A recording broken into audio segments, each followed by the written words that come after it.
नमस्कार, राम राम, जय श्री कृष्णा, राधे राधे, माँ श्वेतांबरी।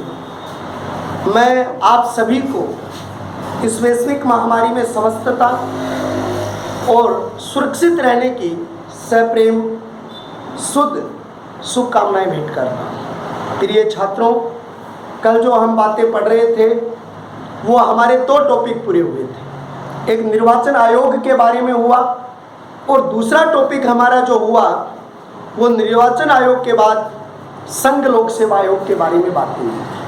हमने अब जो टॉपिक पढ़ना है, राज्य लोक सेवा आयोग 15 भाग 315 का अनुच्छेद जो आर्टिकल फर्स्ट में दिया गया है, और फिर उसे राजस्थान परिप्रेक्ष्य में हम पढ़ते हैं। उसके कितने सदस्य हैं, उसकी नियुक्ति कौन करता है, और उसके बाद में हम कुछ अन्य आयोगों के बारे में डिस्कस करेंगे। तो हमारा जो राज्य लोक सेवा आयोग, तो राज्य लोक सेवा आयोग का गठन जो किया जाता है वो राज्य लोक सेवा आयोग का गठन अनुच्छेद 315 भाग है, या जो फर्स्ट भाग है उसमें राज्य लोक सेवा आयोग के गठन की बात कही गई थी। जब 1949 ईस्वी के अंतर्गत राज्य लोक सेवा आयोग के गठन की बात हुई तो उस समय राजस्थान की 3 रियासतों के पास, कितनी रियासतों के पास? राजस्थान की 3 रियासतों के पास, 3 रियासतों के पास आयोग थे, स्वयं के आयोग थे। और 3 रियासतों के पास स्वयं के आयोग जो हैं वो कौन कौन से हैं? तो उनके पास जो अलग अलग आयोग के रूप में उनका गठन किया गया है, जैसे 1946 का जो गठन है वो बीकानेर है, जयपुर 40, जोधपुर 39।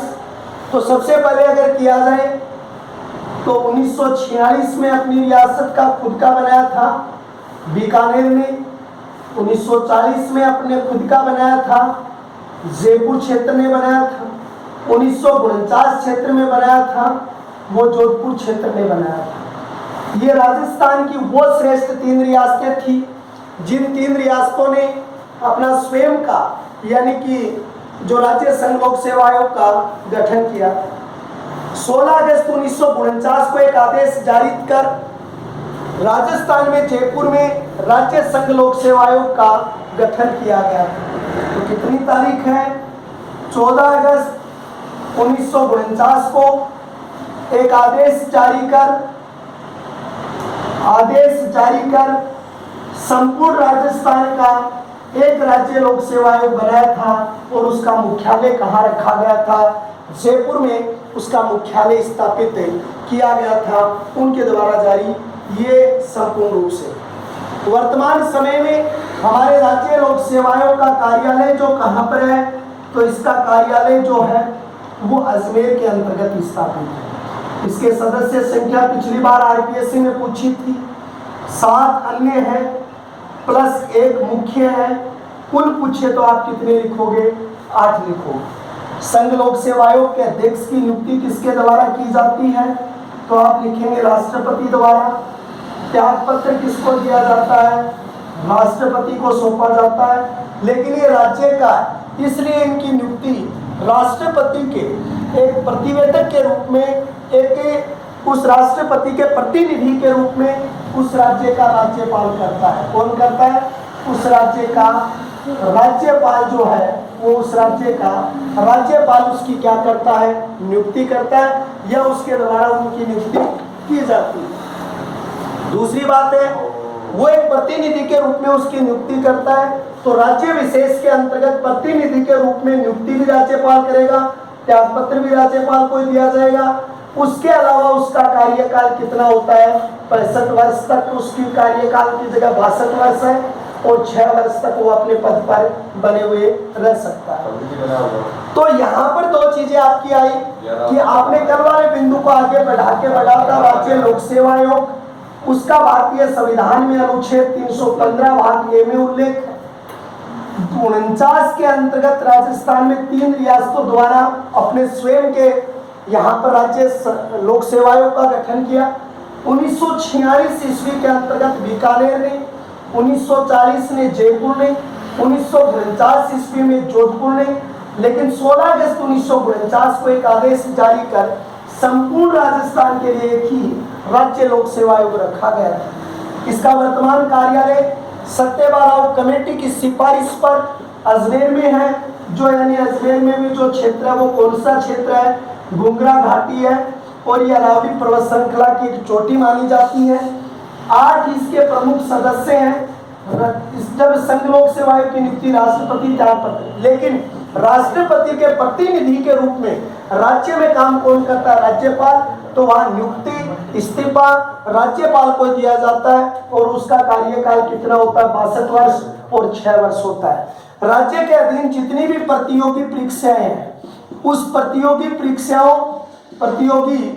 परीक्षा की पंजिका तैयार करना, प्रतियोगी परीक्षाओं का आयोजन करवाना, परिणाम घोषित करना, प्रतियोगी परीक्षाओं की नियमावली बनाना, उनकी प्रतियोगी परीक्षाओं की जो तरीके हैं उन सभी को तय करना किसका काम होता है, राज्य संघ लोक सेवा आयोग का गठन किया जाता है। कुछ विषम परिस्थितियों में राज्य लोक सेवा आयोग है वो एक स्थान पर या एक साथ भी हो सकते हैं, जैसे संयुक्त रूप में भी हो सकते हैं। 315 के अंतर्गत ये बात कही गई है कि पंजाब और हरियाणा के लिए गठित किया गया था 323 के अंतर्गत। तो यहाँ पर यह प्रावधान है कि 2 राज्यों का भी जो एक आयोग जो है उसकी गठित किया जा सकता है, उसको एक स्थान पर किया जा सकता है। ये कल वाले से बचा हुआ अगले का भाग था। दीपक उत्प्रेती है, वो वर्तमान राजस्थान आरपीएससी के अध्यक्ष हैं। तो आरपीएससी के अध्यक्ष कौन है, दीपक उत्प्रेती है। तो दीपक उत्प्रेती इसके वर्तमान समय में क्या अध्यक्ष है, और राष्ट्रीय संघ लोक सेवा आयोग के अध्यक्ष कौन है, अरविंद सक्सेना, यानी उसके क्या है, अध्यक्ष है। अगले आयोग के रूप में है राष्ट्रीय मानवाधिकार आयोग। देखो ये एक संवैधानिक निकाय नहीं है, संविधान उत्तरोत्तर व्यवस्था है। तो राष्ट्रीय मानवाधिकार आयोग, देखो राष्ट्रीय मानवाधिकार की बात आती है तो राष्ट्रीय मानवाधिकार आयोग के अंतर्गत 1946 में श्रीमती रूजवेल्ट जो अमेरिका की थी, उसने मानवाधिकार के क्षेत्र में एक समिति है, उसकी रिपोर्ट उन्होंने तैयार की थी। और विश्व स्तर पर 10 दिसंबर सन 1948 को अंतर्राष्ट्रीय मानवाधिकार आयोग का गठन किया गया था। किस आयोग का गठन किया गया था, मानवाधिकार आयोग का गठन किया गया था। कब किया गया, 10 दिसंबर सन 1948 ईस्वी को। लेकिन राष्ट्रीय स्तर पर बात की जाए तो 10 अक्टूबर सन 1993 ईस्वी में सुप्रीम कोर्ट के सेवानिवृत्त न्यायाधीश, यानी सुप्रीम एससी के सेवानिवृत्त जो ये न्यायाधीश हैं, और सुप्रीम कोर्ट के सेवानिवृत्त न्यायाधीश रंगनाथ मिश्र की अध्यक्षता, इसकी अध्यक्षता में रंगनाथ मिश्र की अध्यक्षता में राष्ट्रीय मानवाधिकार आयोग का गठन हुआ था। राष्ट्रीय मानवाधिकार में 2 प्रश्न आ गए।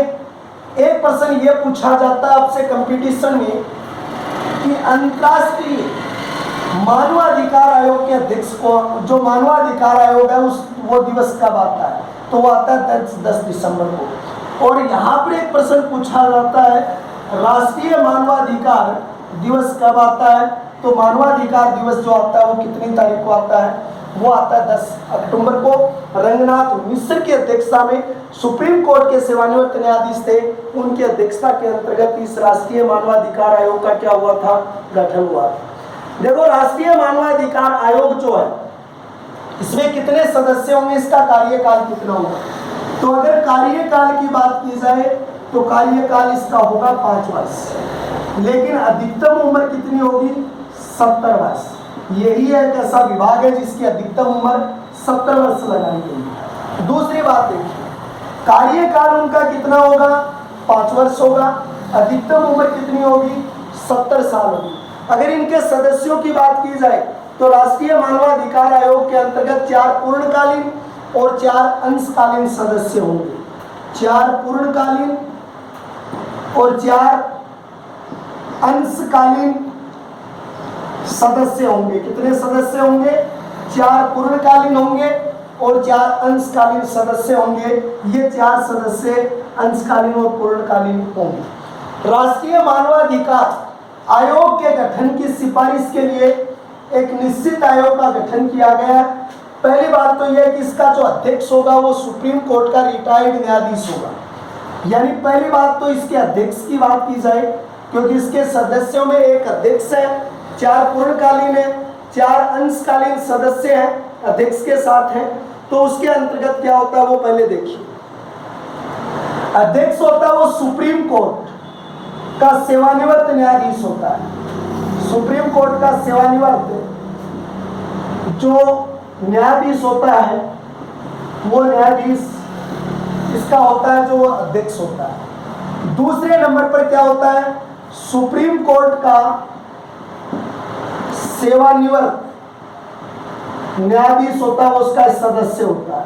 सेवानिवृत्त क्या होता है? न्यायाधीश होता है। फिर तीसरे नंबर पर हाई कोर्ट का एक सेवानिवृत्त न्यायाधीश जो है वो सेवानिवृत्त न्यायाधीश होता है। उसके बाद 2 सदस्य मानवाधिकार के ज्ञाता होते हैं।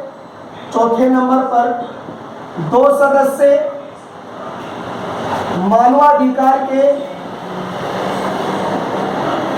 ज्ञाता होते हैं। तो कितने सदस्य हो गए? ये तो हो गया अध्यक्ष, 2 और 2 कितने हो गए? 4 हो गए। ये पूर्णकालीन सदस्य हैं। अब 4 के अलावा जो अंशकालीन सदस्य होंगे वो SC ST महिला अल्पसंख्यक आयोग के अध्यक्ष होंगे, आयोगों के अध्यक्ष होंगे। तो 4 अंशकालीन SC ST अल्पसंख्यक और महिला आयोग, इनके जो अध्यक्ष होंगे वो अध्यक्ष भी इसके होंगे। क्योंकि जहां शेड्यूल कास्ट, सिविल कास्ट, उसके बाद अल्पसंख्यक वर्ग और महिला आयोग जो है उनके अध्यक्ष होंगे। इस प्रकार से राष्ट्रीय मानवाधिकार आयोग जो है उसकी कुल सदस्य संख्या कितनी होगी? 9 होगी। तो 9 सदस्य होंगे अध्यक्ष से, सहित 70 वर्ष का कार्यकाल होगा। 5 वर्ष वैसे इसका अधिकतम होगा। इनकी नियुक्ति एक 6 सदस्य समिति द्वारा की जाएगी। यानी नियुक्ति की बात की जाए तो इसकी नियुक्ति 6 सदस्य समिति द्वारा की जाएगी। कितने सदस्य समिति है? एक 6 सदस्य समिति होगी और उस 6 सदस्य समिति के द्वारा इसकी क्या की जाएगी? नियुक्ति की जाएगी। उस समिति का अध्यक्ष कौन होगा? PM प्रधानमंत्री उसका क्या होगा? अध्यक्ष होगा। यानी उसका अध्यक्ष कौन होगा? PM होगा। लोकसभा अध्यक्ष, राज्यसभा का उपसभापति। दूसरे नंबर पे कौन होगा? लोकसभा अध्यक्ष, राज्यसभा का उपसभापति, राज्यसभा का उपसभापति, लोकसभा का नेता, लोकसभा के विपक्ष का नेता, में विपक्ष का नेता। यानी राष्ट्रीय मानवाधिकार में PM स्वयं अध्यक्ष होगा, लोकसभा अध्यक्ष होगा, राज्यसभा का सभापति होगा, लोकसभा में विपक्ष का जो नेता होगा, राज्यसभा में विपक्ष का नेता होगा, केंद्रीय गृह मंत्री होगा, राज्य सभा में विपक्ष का नेता होगा, केंद्रीय गृह मंत्री होगा, गृह मंत्री होगा। तो कितने हो गए? PM इसका अध्यक्ष होगा, लोकसभा का अध्यक्ष भी इसमें शामिल है, राज्यसभा का अध्यक्ष है, लोकसभा में विपक्ष का नेता है, राज्यसभा में विपक्ष का नेता है, केंद्रीय जो गृह मंत्री है वो इसके अंतर्गत होंगे। तब इनको एक संवैधानिक समिति के द्वारा किया जाएगा। इसकी नियुक्ति राष्ट्रपति करेगा। इसकी नियुक्ति किसके द्वारा की जाती है? नियुक्ति इसकी कौन करेगा? राष्ट्रपति करेगा। त्याग पत्र कौन देगा? किसको देगा? राष्ट्रपति को देगा। प्रतिवेदन किसको दिया जाएगा? तो प्रतिवेदन भी राष्ट्रपति को दिया जाएगा। तो यानी कहने का मतलब इसका क्या प्रावधान है? एक बार दोबारा देखिए। इसका अध्यक्ष सुप्रीम कोर्ट का सेवानिवृत्त जो न्यायाधीश है वो यानी इसका अध्यक्ष होगा। सुप्रीम कोर्ट का एक अन्य न्यायाधीश जो रिटायर्ड है वो इसकी पूर्णकालीन सदस्य होगा। हाई कोर्ट का एक सदस्य इसका पूर्णकालीन अध्यक्ष होगा। 2 सदस्य मानवाधिकार के जो ज्ञाता होंगे, बहुत बड़े विद्वान होंगे या उनके द्वारा संपूर्ण रूप का ज्ञान रखने वाले होंगे। और 4 अंशकालीन सदस्यों में एससी, एसटी, अल्पसंख्यक, महिला आयोग, ये सदस्य इसके अंतर्गत शामिल होते हैं। इनकी नियुक्ति के लिए एक 6 सदस्यीय कमेटी का गठन किया गया है, जिनमें उस कमेटी के अध्यक्ष होंगे, वो कौन होंगे? स्वयं प्रधानमंत्री होंगे। लोकसभा का अध्यक्ष उसमें शामिल होगा। राज्यसभा का उपसभापति, क्योंकि उपराष्ट्रपति है वो उसमें भाग नहीं लेगा, तो उपराष्ट्रपति न होकर उपसभापति होंगे यहाँ पर। दूसरे नंबर पर लोकसभा में जो विपक्ष का नेता, ये दोनों विपक्ष के नेता हैं, लोकसभा में विपक्ष का नेता और राज्यसभा में विपक्ष का नेता हो। केंद्रीय गृह मंत्री होंगे। इनकी सिफारिश के ऊपर इनकी जो नियुक्ति होगी वो नियुक्ति किसके द्वारा की जाएगी? राष्ट्रपति द्वारा। त्यागपत्र किसको दिया जाएगा? राष्ट्रपति के द्वारा। और प्रतिवेदन भी यानी राष्ट्रपति को ही प्रस्तुत किया जाएगा। वर्तमान जब राष्ट्रीय मानवाधिकार आयोग का पहला अध्यक्ष हुआ तो वो तो रंगनाथ मिश्र थे, और वर्तमान अध्यक्ष इसके जो है वो वर्तमान अध्यक्ष एचडी दत्तू हैं, जो यानी कि सुप्रीम कोर्ट के पूर्व यानी कि सुप्रीम कोर्ट के जस्टिस रहे, न्यायाधीश, सुप्रीम कोर्ट के मुख्य न्यायाधीश रहे, तो उनके आधार पर इनको ये सबसे बड़ी बात। लेकिन एक बात का, राष्ट्रीय मानवाधिकार आयोग के सेवानिवृत्ति के बाद भारत सरकार के किसी भी पद को धारण नहीं कर सकते हैं। ये उन पर प्रतिबंध होता है कि मान लो 70 साल की उम्र पूरी होगी और राष्ट्रीय मानवाधिकार आयोग से रिटायर्ड हो गए, उसके बाद में वो किसी भी निजी और गवर्नमेंट क्षेत्र में किसी भी प्रकार के जो आयोग है उनके वो अध्यक्ष नहीं रह सकते हैं। ये उनके ऊपर क्या होता है? प्रतिबंध होता है। तो ये आपका कौन सा? राष्ट्रीय मानवाधिकार। देखो, राष्ट्रीय मानवाधिकार आयोग का कार्य क्या होता है? सबसे बड़ी बात देखी जाती है क्या है कार्य, यानी जहां मनुष्य के प्राकृतिक व संवैधानिक अधिकारों का उल्लंघन करता है, कोई संवैधानिक और प्राकृतिक अधिकार जो मनुष्य को मिले हैं उनका उल्लंघन होता है, तो उसके रक्षक के रूप में कार्य करता है। उसके किसके रूप में कार्य करता है? रक्षक के रूप में। मनुष्य का सर्वांगीण विकास, मनुष्य कुप्रथाएं, बंधुआ मजदूरी, हालड़ी प्रथा, सांगड़ी प्रथा, बेगार प्रथा, मजदूरी न देना, कोई भी तरीके का शोषण अगर होता है तो वहां पर उसके विरुद्ध उसके प्राकृतिक अधिकार दिलाने के लिए और उसे संवैधानिक क्षेत्र के अंतर्गत दिए गए अधिकारों को सुनियोजित रूप से लागू करने के लिए, यानी कि उन्हें क्या दिया जाता है? ये अधिकार दिए गए मानवाधिकार आयोग के द्वारा ये संपूर्ण चीजें उनमें दी जाती है। फिर उसके बाद में अगला आयोग है राष्ट्रीय महिला आयोग, यानी अगले रूप में कौन सा अध्यक्ष जो आपका आता है वो राष्ट्रीय महिला आयोग 1992 के तहत 93 में इसका गठन हुआ था। तो अगला टॉपिक आपका होता है राष्ट्रीय महिला आयोग। कौन सा बिंदु है? राष्ट्रीय महिला आयोग। राष्ट्रीय महिला आयोग का गठन कब हुआ? 1992 ईस्वी। कार्य इसने कब प्रारंभ किया था? 1993। ये तो उसका कार्य प्रारंभ, और ये उसका क्या आता है भाई? गठन आता है। तो गठन कब हुआ? 1992। कार्य कब प्रारंभ किया था उसने? 1993 ईस्वी के अंतर्गत किया। कार्यकाल इसका कितना है? 3 वर्ष है। कार्यकाल कितना है? तो कार्यकाल में आप करोगे 3 वर्ष। प्रथम महिला आयोग के अध्यक्ष कौन बनी? तो आप लिखेंगे प्रथम महिला आयोग की अध्यक्ष जयंती पटनायक थी। कौन थी भाई? जयंती पटनायक थी। वर्तमान अध्यक्ष कौन है? रेखा शर्मा है। ललिता कुमार मंगलम का स्थान लिया है।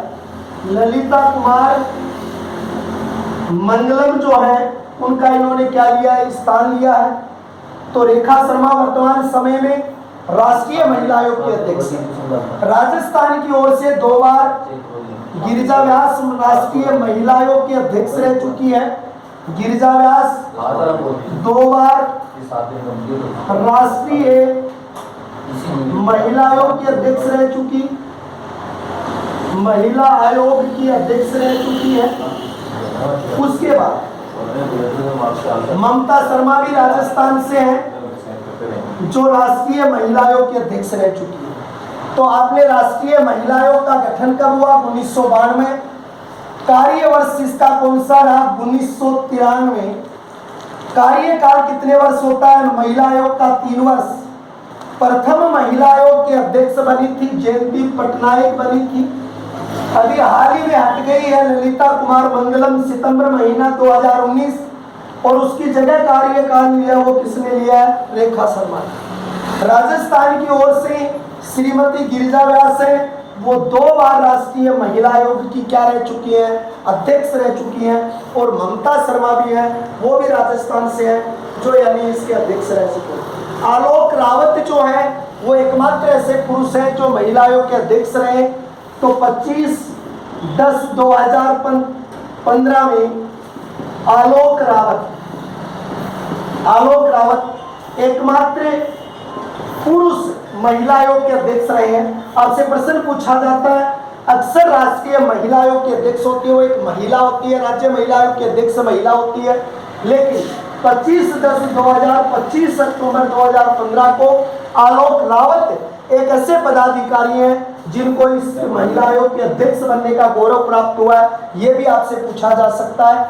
दूसरी बात ये आती है कि इस महिला आयोग का कार्य क्या होता है।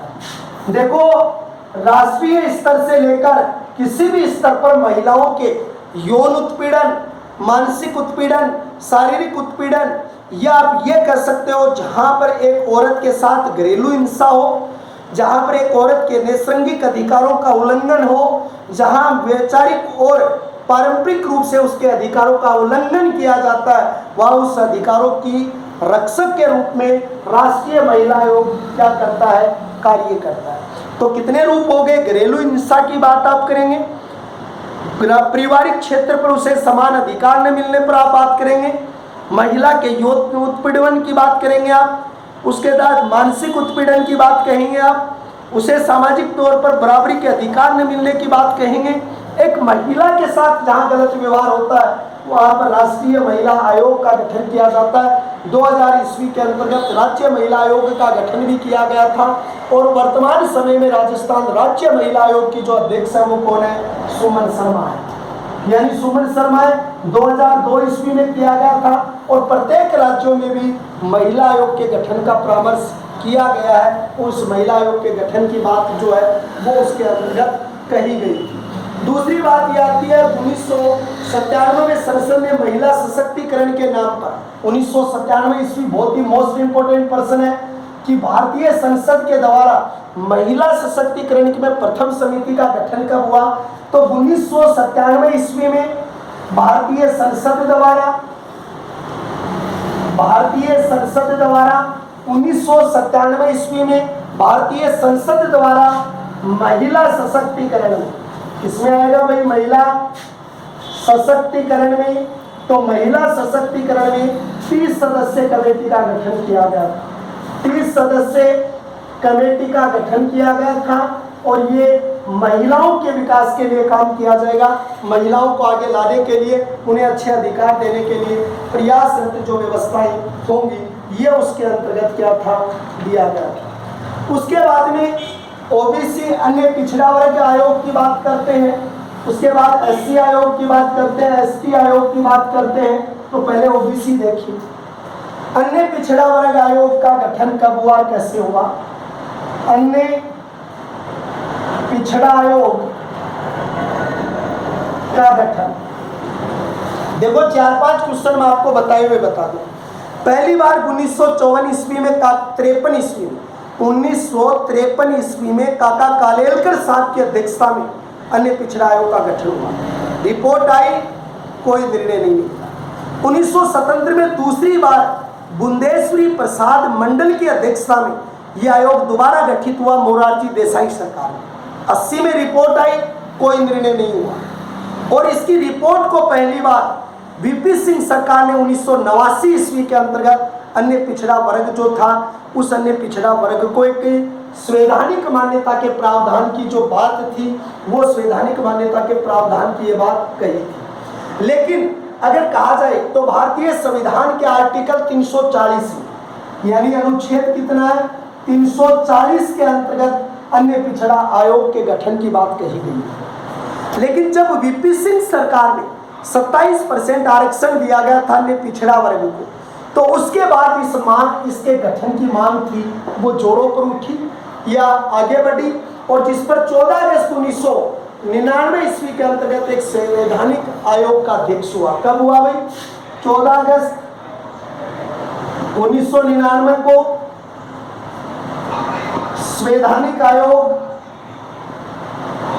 आयोग का गठन हुआ, अन्य पिछड़ा वर्ग के नाम से गठित हुआ था। 14 अगस्त सन 1999 ईस्वी को इस आयोग का गठन हुआ। इसके वर्तमान अध्यक्ष जो है वो यानी कि सबसे पहले भगवान लाल सराय है। तो वर्तमान अध्यक्ष कौन है इसके? भगवान लाल सराय है।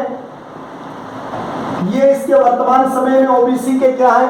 अध्यक्ष के रूप में कार्यरत है। दूसरी बात, इसके जो सबसे पहले अगर बात की जाए तो इसका कार्यकाल 3 वर्ष का होगा। 4 इसके अन्य सदस्य होंगे, एक अध्यक्ष होगा, तो एक अध्यक्ष होगा, 4 इसके अन्य सदस्य होंगे।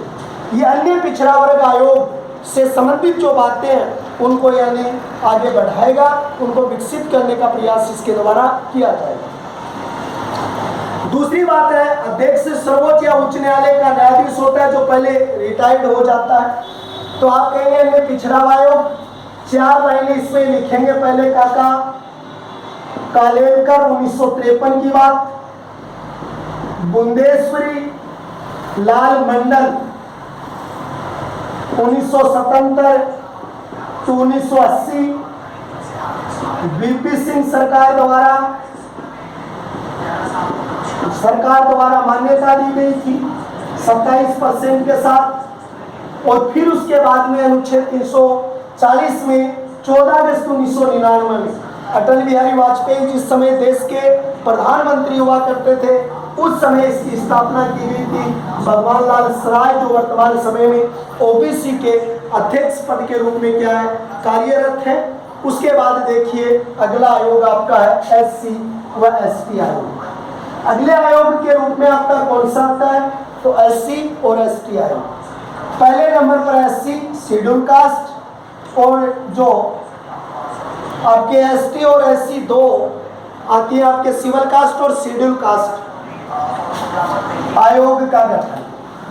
देखो इनके आयोग के गठन की अगर बात की जाए तो भारतीय संविधान के 2 अनुच्छेद, एक तो 338 भाग 38 सीधा है और 338 भाग क है। अगर 338 भाग क तो एसटी आयोग आ जाएगा और 338 भाग जो है वो एससी आयोग आ जाएगा। लेकिन इनका अलग अलग गठन कैसे हुआ, किस तरीके से हुआ? देखो सबसे पहले 1978 के मंत्रिमंडल में एससी और एसटी आयोग को स्वीकृति दी गई। तो पहली स्वीकृति कब मिली? 1978 के मंत्रिमंडल आयोग में स्वीकृति प्रदान की गई। कब की गई थी? 1978 के मंत्रिमंडल आयोग में इनको स्वीकृति प्रदान। 65वें संविधान संशोधन में 1990 कौन सा संविधान संशोधन है? 65वां संविधान संशोधन 1990 में संवैधानिक मान्यता, कौन सी मान्यता दी गई थी? इसको संवैधानिक मान्यता प्रदान की गई थी। और वो कब की गई थी? 65वां संवैधानिक संशोधन हुआ, उसमें इसको संवैधानिक मान्यता प्रदान की गई थी। 89वां संवैधानिक संशोधन 2003 में, 89वां संवैधानिक संशोधन संविधान संशोधन 89वां संवैधानिक संशोधन 2003 में एससी वह एसटी आयोग अलग हो गए। एसटी आयोग अलग हो गए कब हुए भाई? 89वां संवैधानिक संशोधन 2003 के अंतर्गत ये क्या हो गए थे? अलग हो गए। 338 भाग में रह गया। इसके एक अध्यक्ष होंगे, 3 अतिरिक्त सदस्य होंगे, 3 वर्ष का कार्यकाल होगा। दोनों आयोगों का एक क्या होगा? अध्यक्ष होगा। 3 + 3 अतिरिक्त सदस्य होंगे, एक अध्यक्ष होगा प्लस 3 अतिरिक्त इनके सदस्य होंगे। और इसका कार्यकाल कितना होगा? कार्यकाल 3 वर्ष होगा। कार्यकाल कितने वर्ष होगा भाई? 3 वर्ष। तो यानी इसके स्वीकृति दी गई 1978 के मंत्रिमंडल में। 65वां संवैधानिक संशोधन हुआ 1990 में। संवैधानिक मान्यता प्रदान हुई 89 में। ये 2 जगह हुआ और एक अध्यक्ष और 3 अध्यक्ष इसके होंगे। ये अलग अलग अपनी अपनी जो कास्टें हैं उनके अधिकारों के लिए, उनके विकास के लिए, उनकी प्रगति के लिए और उनके जहां उनका शोषणों से दमित किया जा रहा हो, उनके अधिकारों का हनन हो, उसके लिए क्या उठाएंगी? मांग उठाएंगी। और दूसरी बात यहाँ पर आता है कि इसके वर्तमान जो अध्यक्ष हैं वो रामशंकर कठेरिया हैं। इसके वर्तमान जो एससी आयोग के अध्यक्ष हैं वो रामशंकर कठेरिया हैं। इसके वर्तमान जो अध्यक्ष कौन है? तो वो